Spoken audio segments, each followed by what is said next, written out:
پتہ ہے ہمیں نماز کیوں بوجھ لگتی ہے؟ کیونکہ ہم نماز کا مقصد نہیں جانتے۔ نماز صرف ایک ڈیوٹی نہیں بلکہ ایک اپرچونٹی ہے اللہ سے بات کرنے کی۔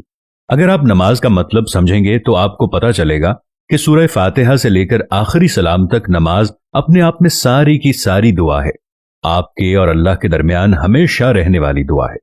اللہ اپنی عبادتوں کے معاملے میں کسی بھی انسان پر بوجھ نہیں ڈالتا۔ جہاں تک اس کی عبادتوں کی بات ہے وہاں تک اس نے ہم پر صرف وہی کچھ فرض کیا ہے جو ہم آسانی سے کر سکیں اور جس میں ہمارے لیے بھلائی ہو۔ اللہ نے یہ عبادتیں اپنے لیے نہیں بنائیں بلکہ اللہ نے یہ عبادتیں ہمارے لیے بنائی ہیں، کیونکہ دنیا میں انہی عبادتوں کے ذریعے ہم نے سروائیو کرنا ہے اور روز محشر انہی عبادتوں نے ہماری نجات کا ذریعہ بننا ہے۔ ذرا سوچیں کہ اللہ ہمیں انسانوں کے رحم و کرم پر چھوڑ دیتا اور ہمارے پاس نماز جیسی پناہ گاہ نہ ہوتی تو ہمارا کیا حال ہوتا؟ اگر ہمارے پاس رونے اور دعا مانگنے کے لیے سجدہ موجود نہ ہوتا تو ہماری روح کیسے سکون پاتی؟ ہم خوش قسمت ہیں کہ ہم اپنے اللہ سے بات کر سکتے ہیں۔ ہم خوش قسمت ہیں کہ اللہ پاک نے ہمیں ان تمام لوگوں میں ہدایت دی جو بھٹکے ہوئے ہیں۔ اس سے بڑی اور کیا نعمت ہو سکتی ہے؟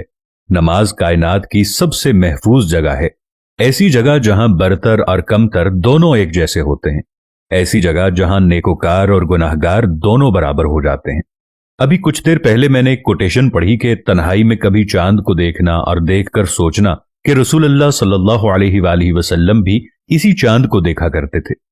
لیکن ہم جائے نماز پر کھڑے ہو کر یہ بھی نہیں سوچتے کہ یہ وہی جگہ ہے جہاں رسول اللہ صلی اللہ علیہ وآلہ وسلم ہر مشکل گھڑی میں آیا کرتے تھے اور صرف اللہ سے مدد مانگتے تھے، اور صرف اس جگہ پر کھڑے ہونے سے اللہ نے ان کی کیسے کیسے وسیلوں سے مدد کی تھی۔ یہ تو ہم بھول ہی جاتے ہیں۔ دعائیں نماز سے علیحدہ نہیں ہوتی۔